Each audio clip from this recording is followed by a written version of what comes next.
to today's edition of the Simply Financial podcast. I'm your host, Christopher Calandra. Want to give you an update. One of the things I've talked about a lot, both in the practice here at Elliott Wealth Management, as we review accounts, portfolios, and financial plans with clients, is the inflation story. Last year, 2022, was the central economic and market issue for the country. And the inflation story continues to unfold. Have an update for you because the government just released inflation numbers for the month of March. I'm recording this in early to mid-April. So here are the numbers. Inflation prices rose by 5% in March. That's compared to March of 2022 versus March of 2023. This is the slowest increase that we have seen on the inflation front since May 2021. This is good news. As I've discussed on the show before, inflation seems to have peaked in June of last year when it was above 9%. Then it was 8% in September and has steadily come down since. It was 5%, as I just told you, in March. In February, it was 6%. So it's gone from 9 to 8 to 6, now 5. 5 is still too high, but the trend is your friend. And I believe that the numbers on the inflation front will continue to come down. Additionally, inflation only went up by 0.1% from February to March. That's a small increase, less than expected. Again, good news. A sign that inflation is coming down.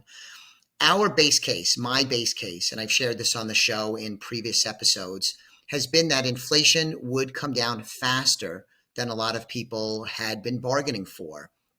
And that is materializing. That is happening. And I think this is a welcome sign for the country, for the economy, and by extension, I believe, for the markets. One note I wanted to mention is that I usually speak about inflation using the Consumer Price Index, or the CPI, also known as the headline inflation number.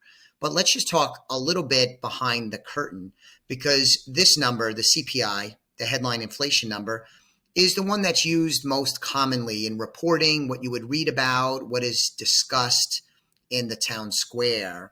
But this headline number removes certain segments of the economy that the government deems to be volatile and might lead to things becoming a little confused.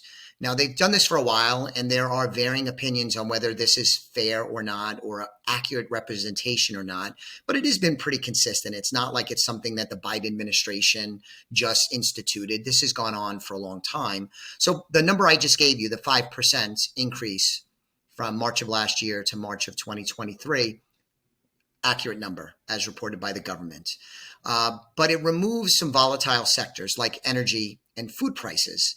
Now, that might seem to you, if you're listening to this, a little comical, because that is pretty important to most households. Energy prices and food prices really have an impact on budgets. And it's also important because this episode of inflation that we've experienced over the last stretch has really been impacted by energy prices, especially in the early going in 2021 and into the start of 2022, really took shape with Russia's invasion of Ukraine, which spiked energy prices. Food prices, as we all know, have been rocketing up for a while now, really an incredible amount of inflation in food. As an example, over the last year, March of 22 to March of 23, food prices went up another 8.5%.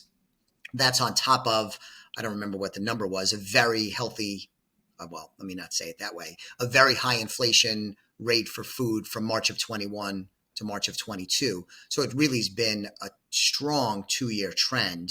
So core inflation, that includes these volatile sectors like energy and food. Core inflation went up by 5.6% year over year. So headline was 5, core is 5.6. And for the month from February to March, it went up by 0.4. So you can see headline went from is up 5.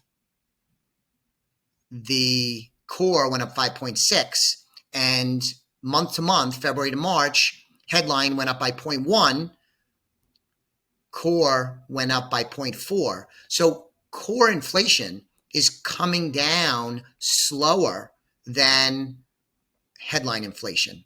And the reason why I bring this up is not to bore you to death, and hopefully I am not, but because it's a little bit of a issue. The energy prices, the food prices are really impacting Americans in a significant way. So even though this is good news, it might be the case that a lot of Americans will not necessarily feel as good as the numbers might indicate you should feel, because other aspects of the economy, the inflation seems to be a little more stubborn. It's still coming down, but not as fast as the headline information. That's the point I wanted to make to you.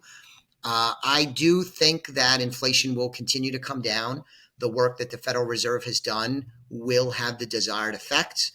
I did an episode, I forget what episode it was, but not too long ago, talking about the failure of Silicon Valley Bank out in California.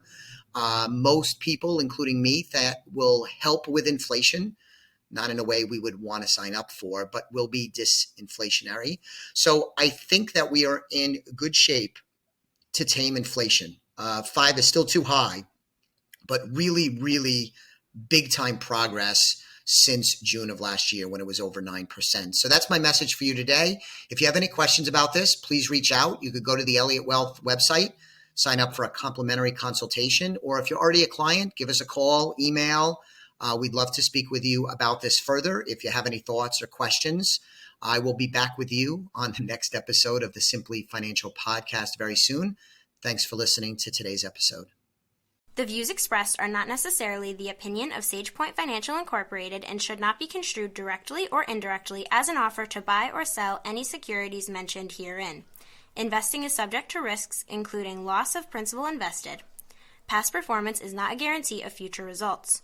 No strategy can assure a profit nor protect against loss. Please note that individual situations can vary. Therefore, the information should be relied upon when coordinated with individual professional advice. Please note, the information being provided is strictly as a courtesy. When you link to any of the websites provided here, you are leaving this website. We make no representation as to the completeness or accuracy of the information provided at these websites, nor is the company liable for any direct or indirect technical or system issues or any consequences arising out of your access to your use of third-party technologies, websites, information, and programs made available through this website. When you access one of these websites, you are leaving our website and assume total responsibility and risk for your use of the websites you are linking to. Securities and advisory services are offered through SagePoint Financial Incorporated, member FINRA SIPC. Insurance services offered through Elliott Wealth Management, LLC, not affiliated with SagePoint Financial.